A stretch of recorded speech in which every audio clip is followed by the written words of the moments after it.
commando américain maman baye na cadre ya coopération tozana yango biso na bango na domaine ya sécurité ya ba parc na biso bayela ki makambo état de siège te bayela ki makambo ya guerre à est te ils ont des phénomènes ya terrorisme oyo ezoko sala mawana comme ils ont baye de conduite à comment le conseiller spécial à la présidence de la République à quel bango kuna pona baté faut taper tourna bamboka état de siège babenga kango désordre devant le monde entier tozo bimamboko to respecter makambo to comité pour te signer qui n'a bisonné États-Unis te ba yande pour la sécurité à ba parc pour le renforcement capacité à ba gardien ba parc ba commune comme makambo état de siège na état de siège mamba ko kende ko tala te ba ko kende ko participer état de siège a échoué ba militaire ba pour la formation mususu ba tiki yango ba kena domaine mususu désordre côté on ne sait plus situé qui mais problème les ande manque ya politique sécuritaire de quoi lingeti waza simple chef de service ba chene niwe wana pona kubangisa ni bato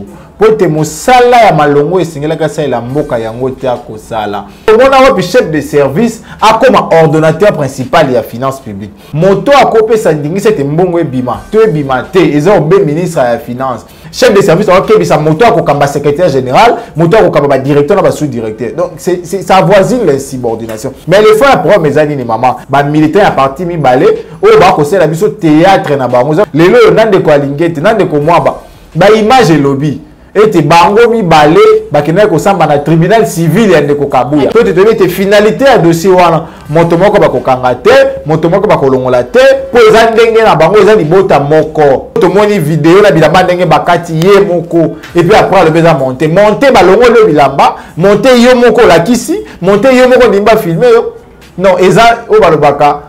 na français eza le ridicule yo ba betini yo nire taba ba betini yo nire mbwa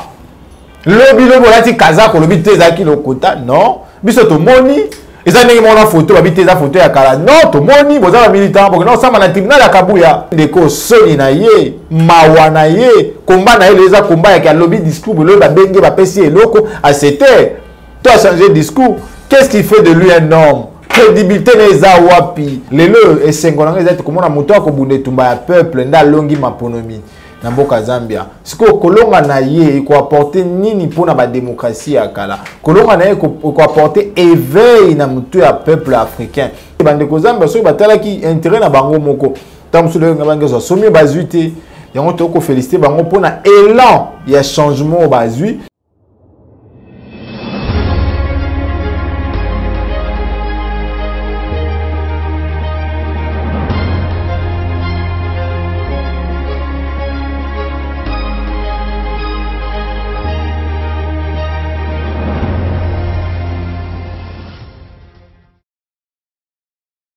Bino bakolo Congo, ba patriote, ba résistant, vous allez belé ba ebozuli bakou ya kolanda maman Joël Kombe mukolo mwalelo pe ya kolanda émission vérité de tous côtés. Vous allez belé, merci na boningo pe na confiance na bino na yango vraiment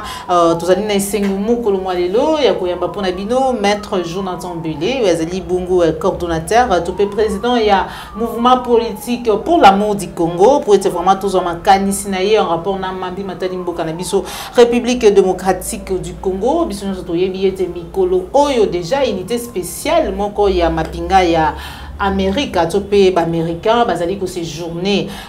na partie est la République démocratique du Congo bipaiwa biba ko talisa biso ki bakei bongo ko soutenir topé ko chapwa na mapinga na biso pour te ba traquer topé ba cha hors état de nuire ba ADF na ba union so bazali bongo ko boma tongo midi poko ba imboka la partie est la République démocratique du Congo to ko loyamo na kati émission na biso moko mwaledo mais aussi kondongwana wezali ko leka na kati union sacrée pour parler ya maizali koleka entre Gilles Alingete na Tony Mwabo azali mukambi ya maimatali bitelo to pe enseignement to kolobela mona kati émission pour moi lelo to mona ki lobby bisunion so image ko circuler na réseaux sociaux le lengeni ni combattant ya IDPS abetamaki lokola taba lokola nyama sous mot d'ordre ya CG secrétaire général ya IDPS Augustin Kabuya mekasina simana yango na moins de 24 heures ou même 48 heures to moni na kati ya kazaka et koniye mai oya lobaki to kolobela ngo na kati émission na biso mukolo mwalelo mais aussi maïnyonso ezali ko inquiété ba imboka na kati ya mboka na biso awa na mabele République démocratique du Congo. Avant de commencer cette émission, je dis un grand merci na yo Popol Joël Gonago chasseur d'images. Aujourd'hui qui merci ma caméra, merci na Cordo Bimafuiku, na Popol Ayombe, na Christian Lopate, les référendums autorité morale sans plus tarder na repesa invité na ngai. On dirait c'est pour la première fois la plateau awa appliqué télévision depuis maître Jonathan Bélé, bonjour. Mbote maman Joël, mbote nyonso la nyonso ya émission vérité de tous côtés. Mbote pe na grande équipe technique, il y a plus qu'à télévision.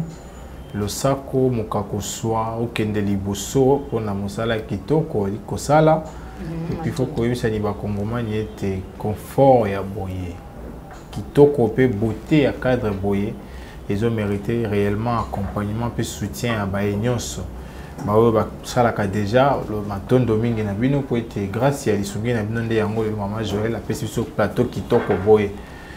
Matin domingue pe na bao bakoya pour être tous en besoin na bango pour etumbeza makasi biso moko to kokanité. En tout cas, félicitations une fois de plus, maman DG. Merci beaucoup, maître Jonathan Bélé. Merci na baïnion sur vous soutenir qu'applique Claire Télévision, hein, des près et des loin. Grâce à Nabino, vous allez vous continuer à améliorer les conditions et Moussala la biso. Maître Jonathan Bélé, Motuna ya Liboso, ma pona mesili ko sala mana Zambie, qui vous inspire les élections en Zambie. En tout cas, toko saluer. Ko zali moko ya baïla muka. Ah oui, voilà, on a fait route à cause de la peau, on a tumba solo, tumba sommet à bas congolais, tumba souveraineté en boca. Ils ont été le cas bateau comme des tumba maboum. Faut que vous ayez mode où il y a bani ya malonga ya cause ma ponomie, topé à cause du pouvoir les élections. Pour être mode des belé, tous en cooptation, tous en hérédité, tous en putsch, mais l'élection des voies la plus démocratique. Les lots et 50 ans, comment on a monté à Kobunde Tumba peuple, n'a longi ma ponomie. Na mboka Zambia. Ce que kolonga na ye ko apporter nini pour na démocratie akala. Kolonga na ye ko apporter éveil na mutu ya peuple africain. Et lelo to ko kaka te ko betaka maboko tango bat ba ko bomisa biso. To ko kaka te ko betaka maboko tango mboka ko kende mabe. Tozala même ya ko surpasser même tribalisme na biso to surpasser yango égoïsme to surpasser yango libumu to surpasser pour intérêt ya mboka. Po te bande ko Zambia so batala ki intérêt na bango moko. Tant que le gars sommet bazuité, il y a un félicité bango pour un élan, il y a changement au bazui. Tokoli qui était là, le changement est qu'on a pérenniser pe na ba travaux. Eux que ça les manamo konjo aye c'est que vous allez pérenniser pe na politique que tia manase. Pour te mbo que tambo rendre na politique moko ya malamu ya gestion. Ça te Congo que tambo na maïda bateau. Eux que tambo na ba slogan. Te mbo que tambo na politique gouvernementale, politique ya gestion le quoi tambo konjo mbo ka Martin Fayulu m'a dit présenter qui en avant campagne. Politique on ngenge sunga mboka etomboma ezali sous respecter na ba échelle internationale. Maître Jonathan Bélé, réaction na yo pour l'amour du Congo, comme on a lelo état de siège yaki mais souka na yango biso très bien été bilan ezali largement négatif mais comme on a lelo mapinga unité spéciale moko songolo pakala ya bayi Amerika baye na mboka na biso alors que MONUSCO ezali wana état de siège et autres baye pour na ko soutenir FARDC pour être ba mettre fin na ba massacre na ba tuerie où ezali ko ces journées to ba bongo la partie est la République démocratique du Congo réaction là. Matin domingue maman Joël pour la motuna. Bisogno sotoyebi état de siège échoué lamentablement.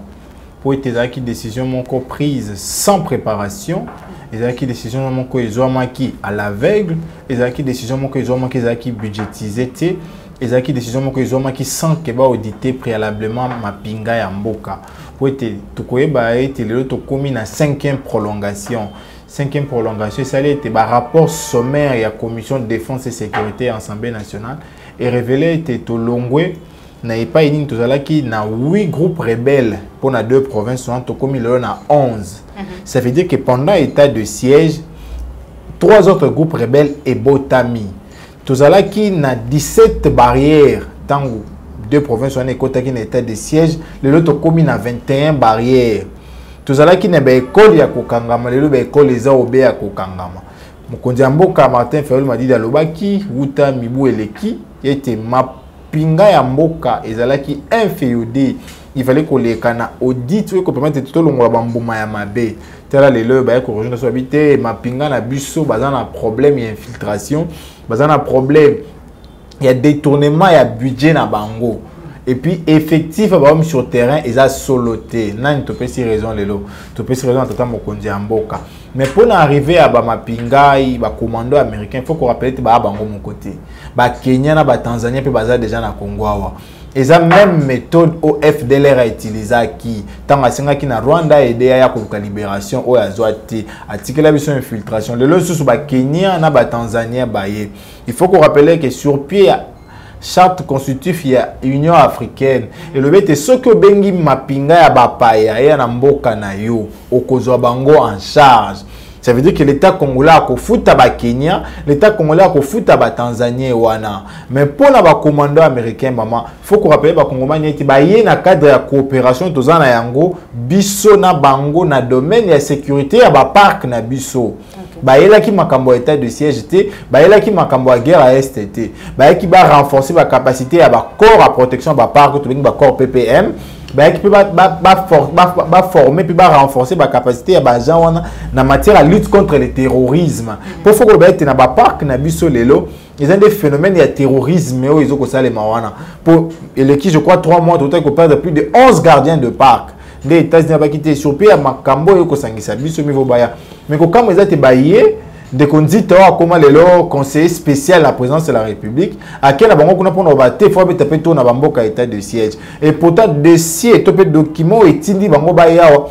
exact clair qui ba yé pour na makambo ba protection ya ba part. Mais est-ce que dossier on les a quitté pour nous camoufler parce que déjà dit tawazali bongo ambassadeur na bango na mboka na biso a tiki o bango ba yela ki amimi bango na vrai peut-être problème o bango ba yela ki bongo ti ba benga kango désordre devant le monde entier tozo bimamboko to respecter makambo to comité pour te signer qui na biso na États-Unis te ba yande pour na sécurité à ba parc pour na renforcement capacité à ba gardien ba parc ba commune comme makambo état de siège na état de siège mamba ko kende ko tala to ba ko kende ko participer lelo to adopter plan ya évacuation progressive ya MONUSCO. Mais après MONUSCO, est-ce que tout ça même à côté armé pour protéger biso na le bien tout ça qui na 8 groupes rebelles pendant l'état de siège mis ça tu es botami tout ça qui na 17 barrières comme 21 ça veut dire que quelque part tout ça échoué et ceux qui te que je faut continuer ba élément ba yé wana maman ko bi sanga ti ba ko $100 à salaire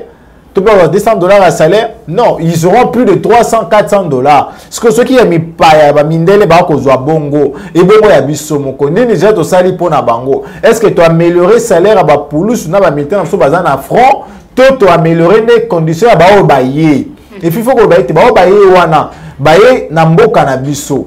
ba yé ko bunda pona biso. Donc, non seulement tu assurer, mais il faut te garantir, puis ma botte na bango batiki. Est-ce que tu garantir bango déjà? Donc, problème est à niveau wana. État de siège a échoué, ba militaire ba pour l'information, mususu batiki yango ba kena domaine mususu désordre côté on ne sait plus situé qui. Mais problème est ande manque ya politique sécuritaire. Na lo bakango ba ko kambalelo ba exception politique sécuritaire na bango eza nini? Programme na bango na matière de sécurité zani. Okay. Merci beaucoup. Maître Jonathan Bélé,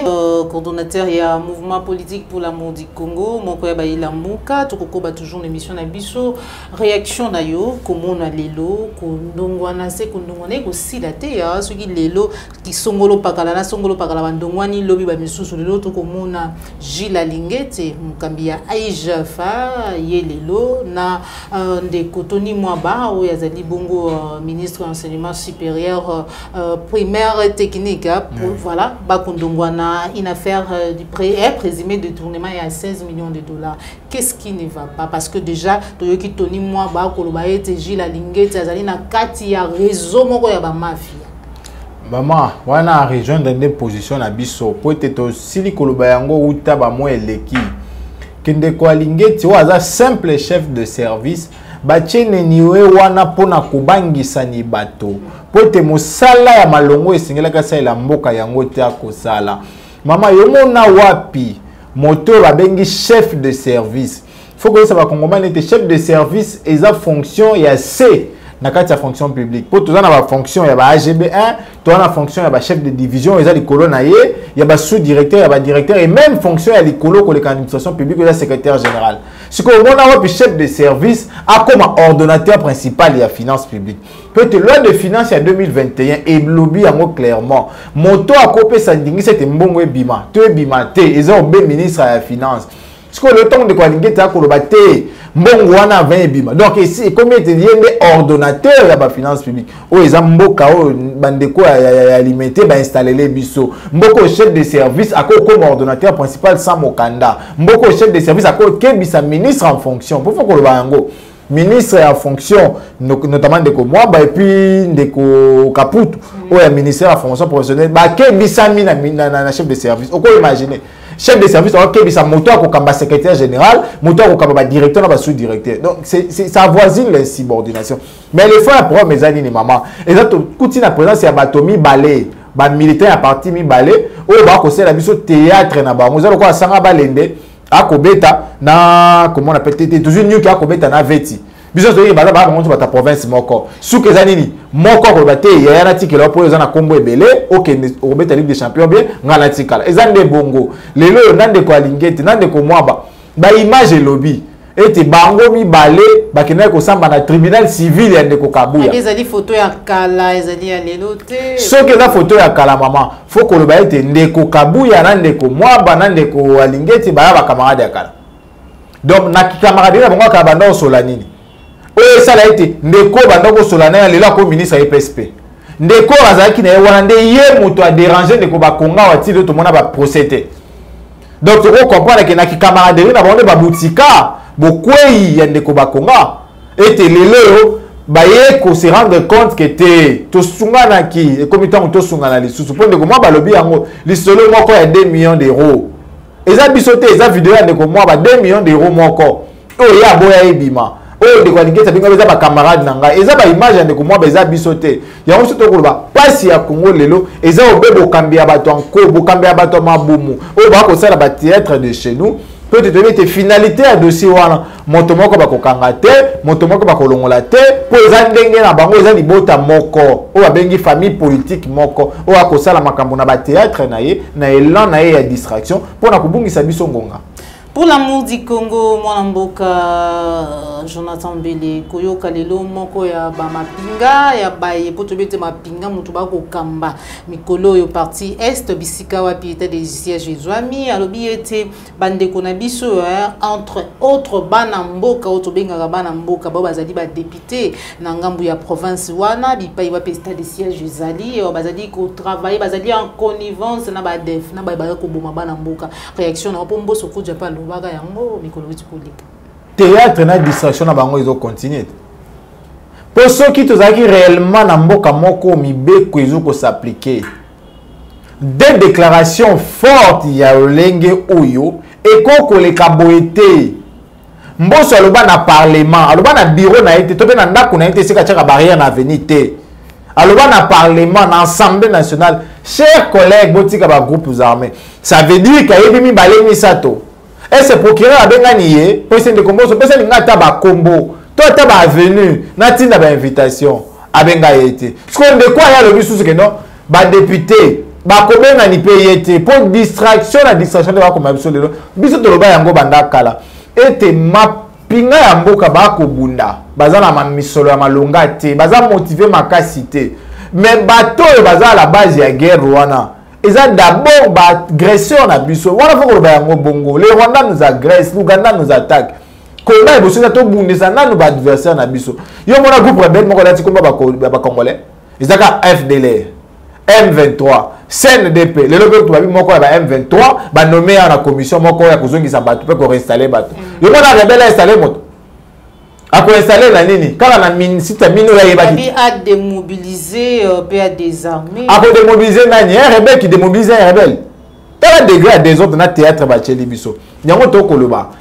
bo solo to somi ko komaka jamais na bokambia lelo mama po bokambia lelo intérêt na yango ezande ko berner biso koleksa biso temps po te na suka to zanga moyen nini ya ko se retrouver po komba la bango les bango basomba mituka babotola basi ya bato batobola bapine na biso na nzela wana nde komba na bango mais komba ya somi ya Congo ezokipe bango te po lelo congolais etumbana eza na mona clair na lia bien na mela bien mais na komela bien te soki guerre ezali oui na ko alimenter guerre mboso lobe za ba député pour la bokangi ata moko te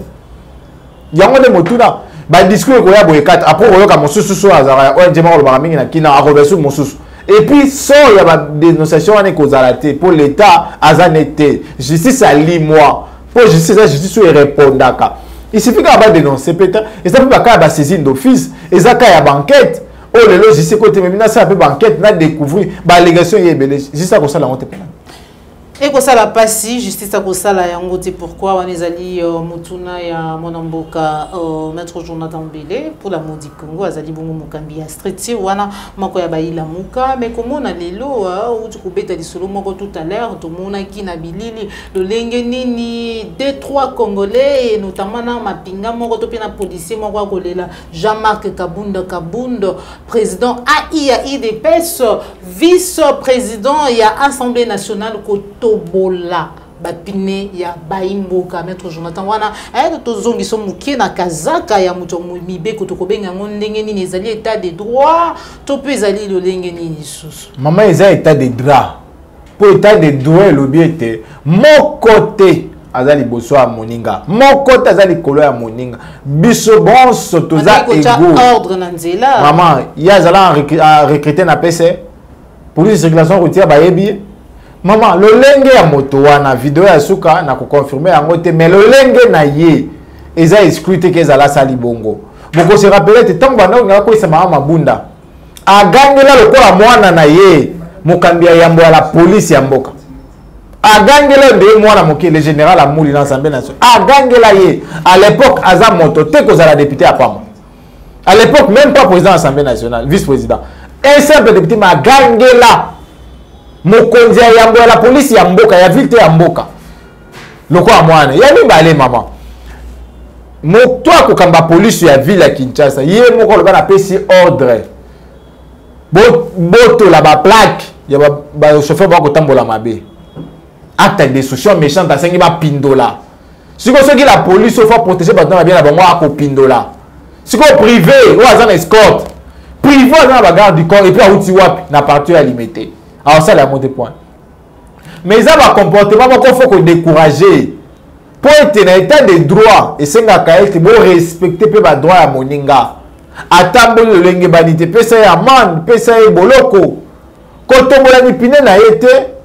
pourtant on musu azakara na yango. Et puis il y a ça somi na motoki na, ba pesa na l'état, ça véhicule officiel té.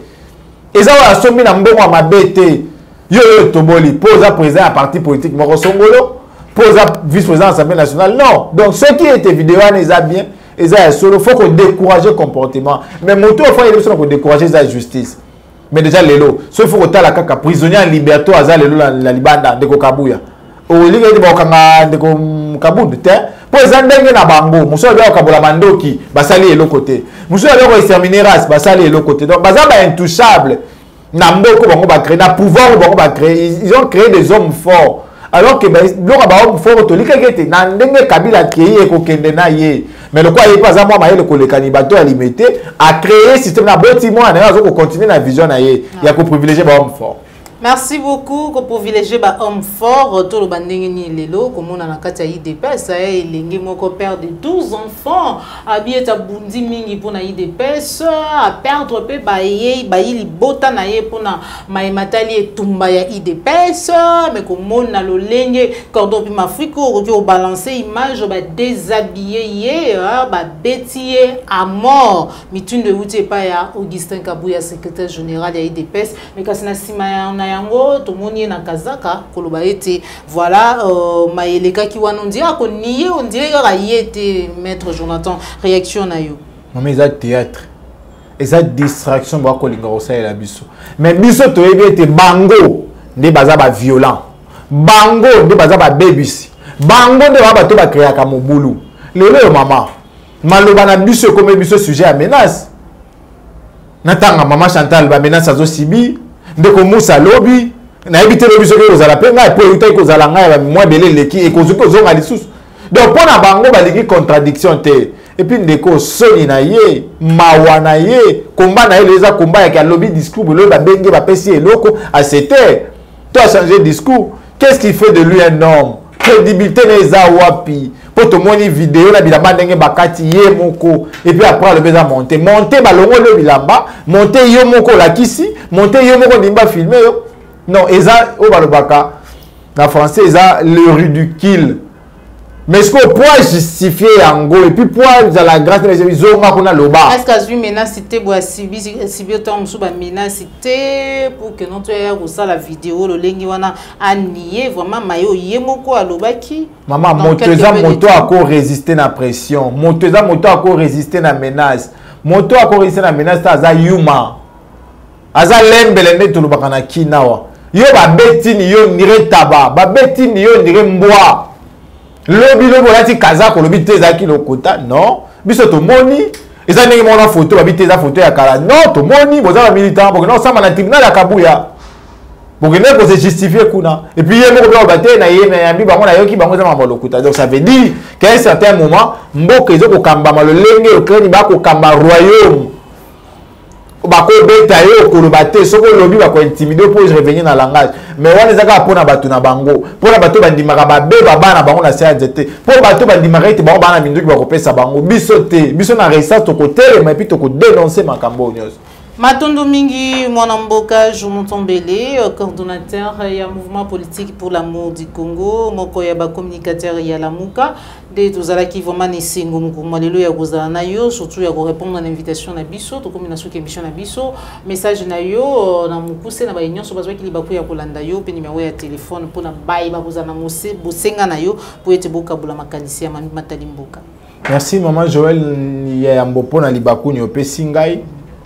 Ya tondio lisusu mingi pona musala kitoko okosala na cadre otie biso na kati na yango nzambe ni apambola ni yo et puis équipe mobimbe ko accompagner yo to koliki ete lobby ekoleka lelo mais pona bandeko yo bazaki peut-être les na maye to bimisia lokwa makanisi bolimbisi lokwa na lobako mbembo mesanu boleki ngai na maye lete zandi po maman Joël abenga kininga nkolo eleki abindeko Jonathan ba kongomani ba bibo ya to solola yango na eto pesi ni makanisi opa komona ete aza na mwa ya kobakisa na etolobi to pe ya mwa encouragement ndenge ezalaka ya koyebisa biso te etumba eza malamu to continue to pe ba information complémentaire po biso toani na Congo toyeba réalité kolekela bango kuna te bakobenga biso bao ba libanda na plus 243 81 35 21 391 libanda plus 243 81 35 plus 240 on a Congo kolongola 240 cheka 0 kozwa biso na koliki a été plateau ego yambanga na mikoza ko ya po etiki ninga na posa. Matondo Mingi, maître Jonathan Mbele, Matondo na Joël Gona gauche, chasseur d'image, Matondo na papa Alphonse Sala, Ndeko Dominique Sanal, papa Laurent Bongonza, na bozanité Félix Mbatika, Mouma Boko Bank, Jean Bembe West, P. Jacques Makabou, Ndeto Koutani Bongo Mbala, Sima Sougin Kola ba télévision, Soko Sepela qui na émission like et partager, Soki Zali Mbala Liboso, Okoka Kola normalement Joël Kombe, Kobo Sanate ko s'abonner na Kata la chaîne de vérité, la chaîne qui vous informe à temps réel, www.plusclair télévision. Au revoir.